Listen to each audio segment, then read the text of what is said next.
At the presidential villa, Abuja noted that the NNPC had the right to 20% of products from the Dangote refinery. He said the Dangote refinery, which would begin next year, would augment the output from state-owned refineries to meet Nigerians' demands for petroleum products. According to him, projection is the first quarter, which can come up latest by the middle of next year, saying that the refinery alone has a 650,000 per barrel capacity and different technology. He said the refinery has the ability to produce up to 50 million liters of PMS, and the combination of the product as well as the ability to bring back Nigerian refinery will completely eliminate any potential petroleum product into the country next year. He added that Nigeria is done with our refineries ditto to the Dangote refinery, and the country will be a net exporter with potential of exporting petroleum products to not just to the West African sub-region, but to the rest of the world. Meanwhile, the Minister of Finance, Budget and National Planning, Zainab Ahmed, says the federal government is proposing a budget with estimates totaling 19.76 trillion naira, while the deficit will hover between 11.30 trillion naira and 12.41 trillion naira in the fiscal year. The minister further said that the federal government may need to borrow to finance it, which could raise Nigeria's total debt to a record of 54.01 trillion naira. Mrs. Zainab Ahmed discussed this in Abuja, adding that the government might be unable to provide for treasury-funded capital projects next year, especially due to dwindling revenue and payment of subsidy on premium motor spirit, popularly known as petrol. She stated that bold, decisive, and urgent action must be taken to address revenue underperformance and expenditure efficiency at the national and subnational levels. According to the 2022 first quarter data from the Debt Management Office, Nigeria's current debt is 41.6 trillion naira. If the deficit settles at 12.41 trillion naira in 2023, may exceed the 3% limit prescribed in the Fiscal Responsibility Act, which was earlier overshot by the current administration. In another development, the All Progressives Congress in Osun State will use direct primary for the selection of its candidates for the forthcoming local government election. This is contained in a release by the State Secretary of the party, Honorable Kamarudin Alao, while addressing newsmen in Osogbo, the state's capital. The release stated further that the chairman and councillors of local government development authorities, and area councils are to be elected during the voting exercise. It added that the election is billed for October this year. The International Committee of the Red Cross says the latest figures of disappeared persons across Africa is 64,000 cases, with Nigeria recording over 25,000 missing persons. Head of Delegation for Society in Nigeria, Mr. Yan Bonzon, said this in a statement issued to newsmen to commemorate the International Day of the Disappeared, observed every August 30. Mr. Bonzon said that out of the 25,000 reported missing persons in Nigeria, over 14,000 were children, with over 35 active armed conflicts in Africa. He said that thousands of people, including children, cross borders and Sahara Desert and the Mediterranean Sea in search of safety and better life each year, adding that such movements often entailed great risk, including the risk of disappearance. Mr. Bonzo said that documented cases of missing persons were on the rise in the society. Also warned that the actual figures were much higher. Matthew Popola, aged 30, male, light complexioned and 5 feet tall, with no tribal marks, whose picture appears on the screen, who lived in Ile-Ife, has been declared missing since 27th of August 2022, when he was seen in Ile-Ife. He lived at 27 Mokoro Road, Ile-Ife, and has not returned home since then. Also, one Ojo Oluwaseun, male, aged 21, lived at Okealafia area of Ilesha with no tribal marks has been declared missing since 20th of August of this year.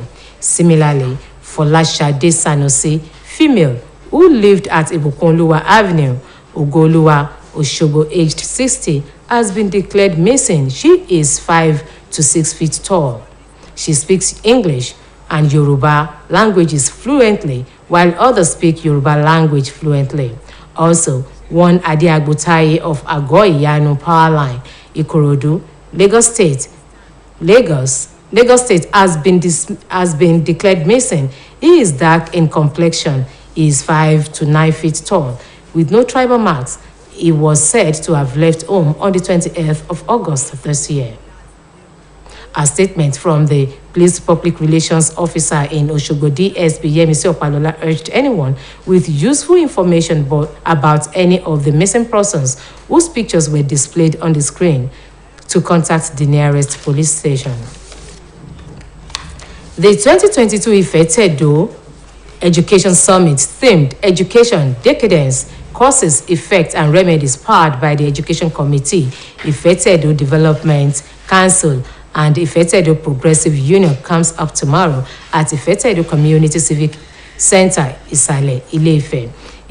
A release by the organizers indicates that the program will hold under the chairmanship of the JAMB Registrar, Professor Ishaq Oloyede, while a foremost educationist and first female graduate in the town, Mrs. Folukepele, is the guest speaker, while a senior advocate of Nigeria, Malam Yusuf Olaolu Ali, is the chief host. The release stressed that discussants include Professor Gbadamosi of Osun State University, Al-Aji Odefisayo, Chief Akin Ajibosho, Chief Ayo Mafikuyomi, and Professor Yekunle of Obafemi Awolowo University, Ile-Ife. The Olubosun of Ifetedo, Oba Akinola Oyetade Akinrera Latiri the First, is the royal host. The Education Summit will also feature a debate competition by National Ifetedo Students Union.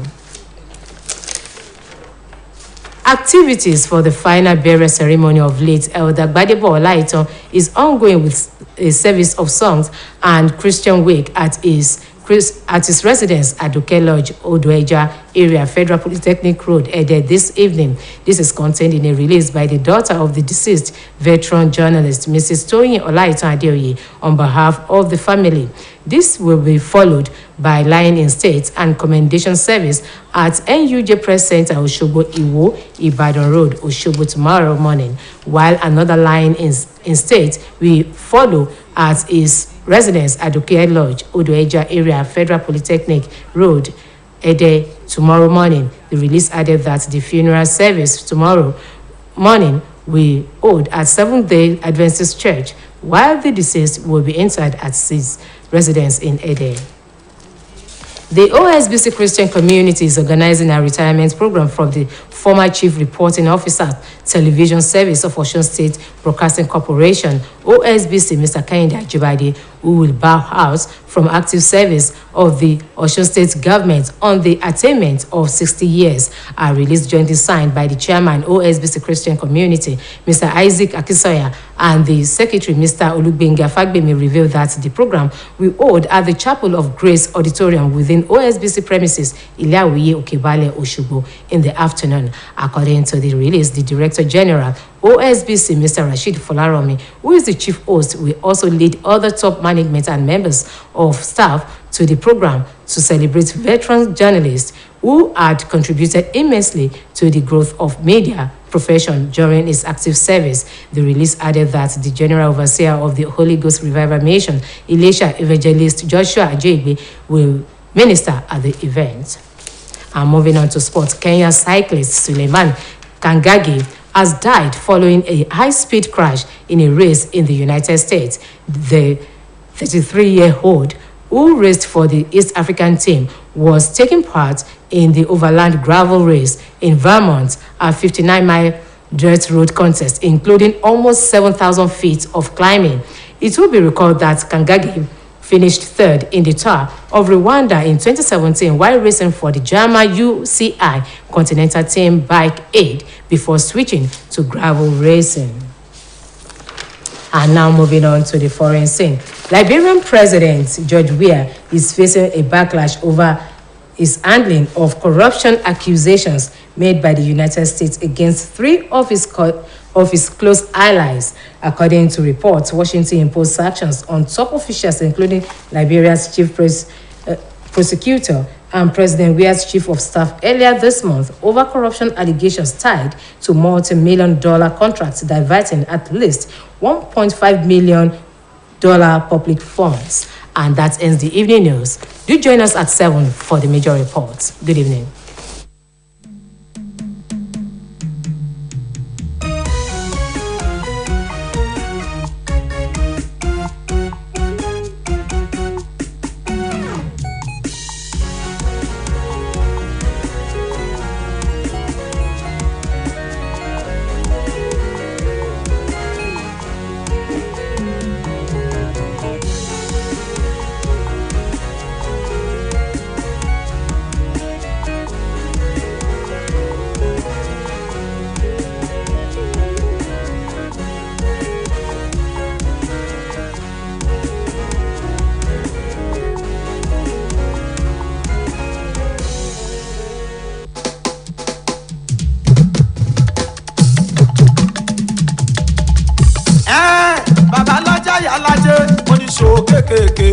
pẹ̀lú oníṣòwò ńláńlá ẹjọ́ TV channel o kò lè jọjà ìta yẹ sọ fún wọn.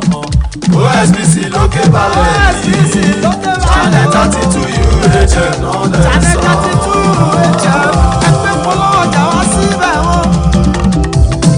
OSBC channel 32 kí ló ń ṣe níbẹ̀ gan òjijì tún lè ṣàdùnfẹ́ ṣe ọmọ.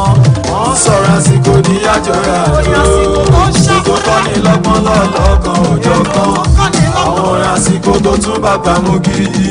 má ṣe publicity fún business tí a jáwó ìwọ lọ rí wọn tún lè ṣàdó bàbá ọgbọ́n. ṣòkòrò kí lókè balẹ̀ náà wà ó ṣòkòrò kí lókè balẹ̀ náà wà ó.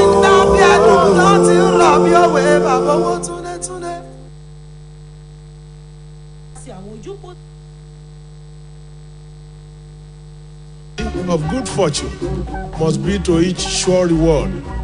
Liberty and brotherhood are the goals for which we strive, plus progress, plus plenty, and all the good things of life. Up, up, Nigeria, and take thy rightful place. It is thy birthright and thy destiny, Africa's leading light to be.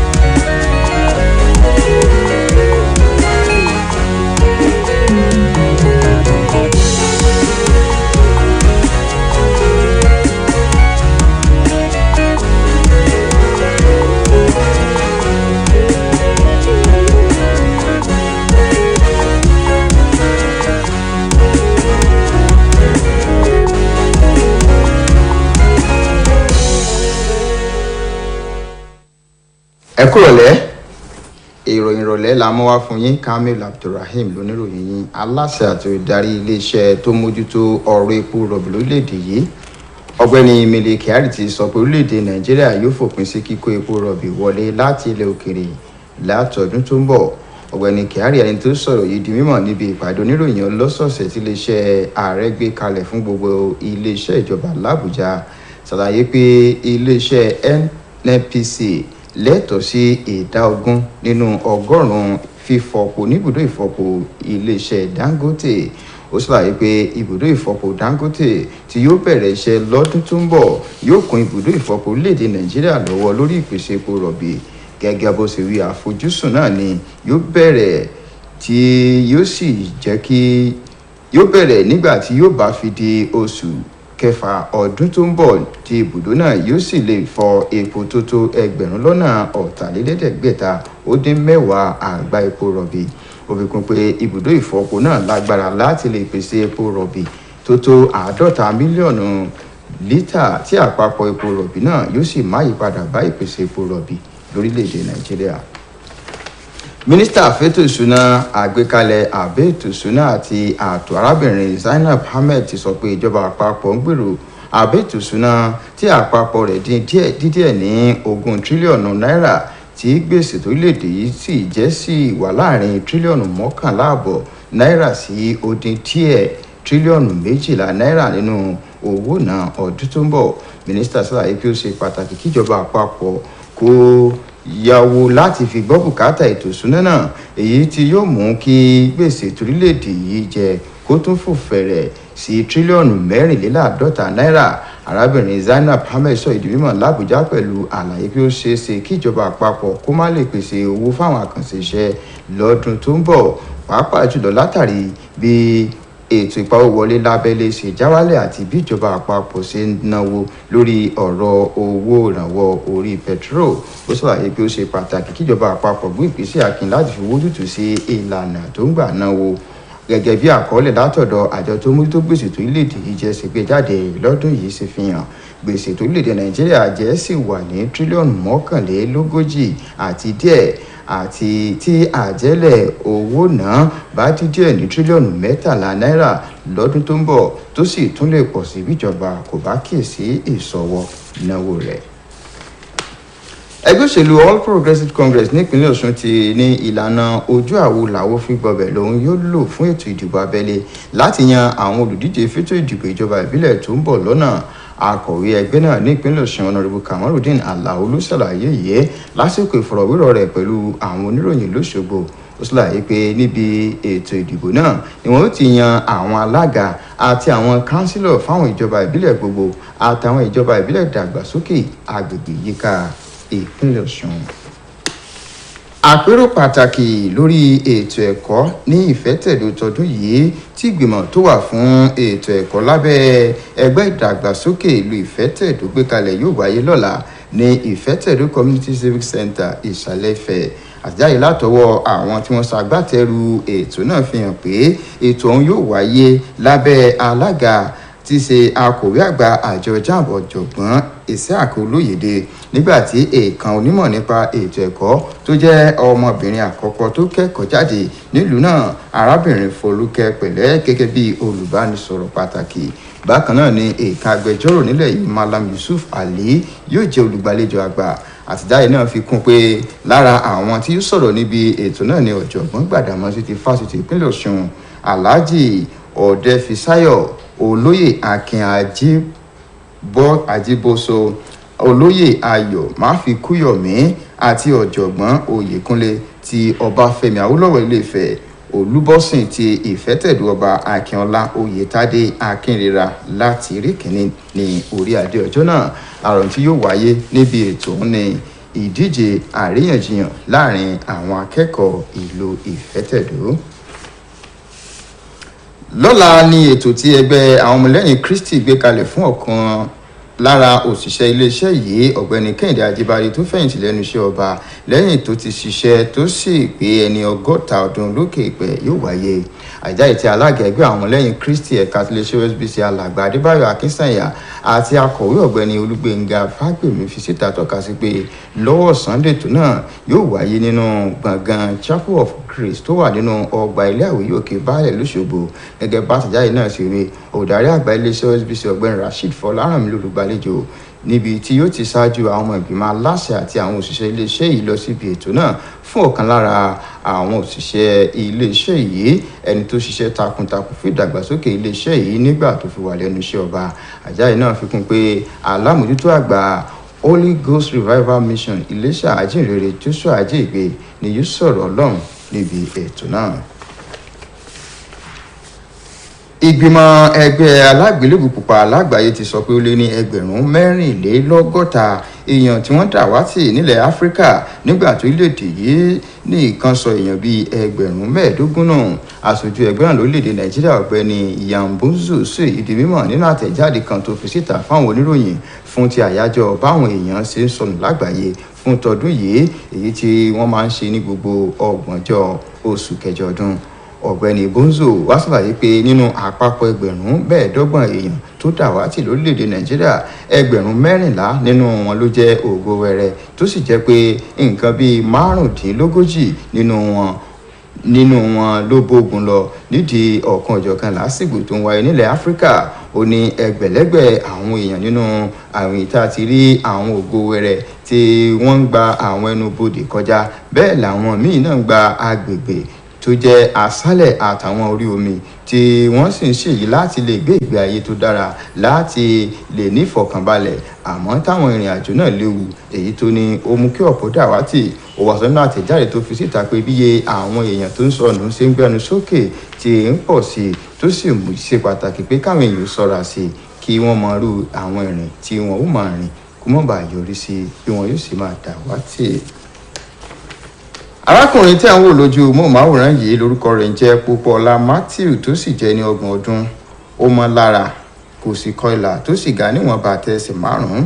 arákùnrin náà tó ń gbé nílùú Ilé Ifẹ̀ ló dàwátì ní àti ọjọ́ 27 oṣù tá a wà yìí gẹ́gẹ́ bí iléeṣẹ́ ọlọ́pàá ṣe fi léde. Pópóọlá Matthew ló ń gbé ní nọ́mbà 27 Mokuro Road Ilé Ifẹ̀ tí wọn ò sì tí ì rí títí di àkókò yìí. bákan náà ni iléeṣẹ́ ọlọ́pàá náà tún kéde pé àwọn ń wá arákùnrin ẹni ọdún 21 tó ń gbé ní agbègbè Òkè Àlàáfíà nílùú Iléṣà láti 20 oṣù yìí. nínú ìròyìn tó tún farapẹ́ èyí tí wọ́n tún ti fi ń wá arábìnrin Fọláṣadé Sànúsì tó ń gbé ní agbègbè Ìbùkún Olúwa Avenue Ògo Olúwa Òṣogbo ẹni 60 ọdún ni màmá ọ̀hún tó sì ga níwọ̀n bàtà ẹsẹ̀ 5 sí 6. ó lè sọ èdè òyìnbó àti èdè Yorùbá dáadáa. iléeṣẹ́ ọlọ́pàá tún kéde pé àwọn wá Adéagbo Táyé ti agbègbè Àgọ́ Ìyanu Powerline Ìkòròdú nípínlẹ̀ Èkó. arákùnrin náà ló dúdú láwọ̀ tí wọ́n ní ó jáde kúrò ní ilé lógúnjọ́ oṣù yìí tí kò sì tí ì padà sílé. àjáde tí iléeṣẹ́ ọlọ́pàá fi síta wá rọ àwọn èèyàn àwùjọ tó bá níròyìn nípa àwọn èèyàn yìí láti kàn sí iléeṣẹ́ ọlọ́pàá tó bá wà nítòsí wọn. ètò ìsìnkú alàgbà Gbádébọ̀ Ọláìtàn ti gbéra sọ pẹ̀lú ìsìn onígbàgbọ́ nílé rẹ̀ tó wà ní Àdùkẹ́ Lodge Odò Ẹja Area Federal Polytechnic Road Ẹ̀dẹ̀. ìjẹ́nu àtẹ̀jáde kan tí arábìnrin tó yàn Láìtàn Adéoyè fi síta lórúkọ ẹbí. àjáde náà fi kún pé títẹ́ òkú nítẹ̀ẹ̀yẹ yóò wáyé ní NUJ Press Center Ìwó Road Òṣogbo lọ́la láago 7 àárọ̀ nígbà tí títẹ́ òkú nítẹ̀ẹ̀yẹ yóò tún wáyé ní ilé olóògbé tó wà ní Àdùkẹ́ Lodge Odò Ẹja Area Federal Polytechnic Road Ẹ̀dẹ̀ láago 8:30 alẹ́ ọ̀la kan náà. lẹ́yìn èyí ni ìsìn pàtàkì yóò wáyé ní 70th Adventist Church Ẹ̀dẹ̀ láago 10 òwúrọ̀ ní ọ̀túnla kó tó di wípé fífi eru fún eru fífi erùpẹ̀ fún erùpẹ̀ yóò wáyé nílẹ̀ olóògbé. ọ̀kan lára àwọn tó ń ṣeré ìdárayá kẹ̀kẹ́ lórílẹ̀‐èdè Kenya Suleiman Kangage ti dágbére fáyé nítorí pé eré àsápajúdé tó sá níbi ìdíje tó ń wáyé nílẹ̀ Amẹ́ríkà. ẹni ọdún 23 ọ̀hún tó ń ṣojú orílẹ̀‐èdè rẹ̀ níbi ìdíje náà. àwọn rántí pé Kangage ló ṣe ipò kẹta níbi ìdíje tó wáyé lọ́dún 2017 lórílẹ̀‐èdè Rwanda kó tó darapọ̀ mọ́ ìdíje kẹ̀kẹ́ lórí ìyànge. ó mú ìdàgbàsókè dé bá eré ìdárayá kẹ̀kẹ́ fáwọn ọ̀dọ́ láti orílẹ̀‐èdè Rwanda, Uganda àti orílẹ̀‐èdè Kenya. ìyàwó ààrẹ ilẹ̀ Kenya Rachel Ruto ti kẹ́dùn pẹ̀lú àwọn mọ̀lẹ́bí Kangage àti àwọn eléré ìdárayá kẹ̀kẹ́ lápapọ̀ fún ìpapòdà síwájú rere nínú ìtàn eré ìdárayá. ìròyìn fi yé ni pé àwọn eléré ìdárayá kẹ̀kẹ́ ẹgbẹ́ 500 ló ń kópa níbi ìdíje náà lọ́jọ́ àbámẹ́ta tó kọjá tí John Kariuki sì gba ipò kínní tí Jordan Sheik sì ṣe ipò kẹta. Orílẹ̀-èdè Liberia George Weah ti ń kojú ẹ̀sùn lórí ọwọ́ tó fi mú ìwà àjẹbánu tílẹ̀ Amẹ́ríkà fi kan àwọn alájọṣe rẹ̀ 3 gẹ́gẹ́ bí ìwádìí ṣe fi hàn. Washington fòfin de àwọn èèkàn kan nílẹ̀ náà nínú ìta àti rí agbẹjọ́rò àgbà fún orílẹ̀-èdè Liberia àti olórí òṣìṣẹ́ lọ́fíìsì ààrẹ Weah níbẹ̀rẹ̀ oṣù yìí lórí ẹ̀sùn àjẹbánu ẹgbẹ̀lẹ́gbẹ̀ lé mílíọ̀nù dọ́là lórí àkànṣe iṣẹ́ èyí tó ní ṣe pẹ̀lú bí wọ́n ṣiṣẹ́ rí mílíọ̀nù kan àbọ̀ dọ́là owó aráàlú gbàgbọ́mẹ̀ lọ. Ìròyìn fi hàn pé agbábọ́ọ̀lù tẹ́lẹ̀ rí fọwọ́ sí júwe lé fáwọn èèyàn náà àmọ́ tíròyìn nípa wọn tún gba orí ìwé ìròyìn láwọn orílẹ̀-èdè lápá ìwọ̀ oòrùn ilẹ̀ Áfíríkà pé wọ́n tún ti ń fi àtìlẹ́yìn wọn hàn fún ètò ìdìbò ààrẹ sáà tó ń bọ̀. Ìgbésẹ̀ yìí yóò ló mú bí àwọn adarí nínú ẹgbẹ́ alátakò àti ẹgbẹ́ ajàfẹ́tọ̀ọ́ ọmọnìyàn ṣe ń béèrè fún ìrẹ̀wé àkóyọ àwọn èèyàn kúrò nípò tí wọ́n wà kí ìwádìí nípa ìwà àjẹbánu tí wọ́n fi kàn wọ́n kó sì bẹ̀rẹ̀ ní pẹrẹu. Ìròyìn ìrọ̀lẹ́ wa fún ti tàkókò yìí kò jù báyìí rẹ pàdé wa láago 8 àbọ̀ alẹ́ nígbà táwọn mú àkójọpọ̀ ìròyìn wá fún yín títí ìgbà náà ẹ kú jùlọ náà.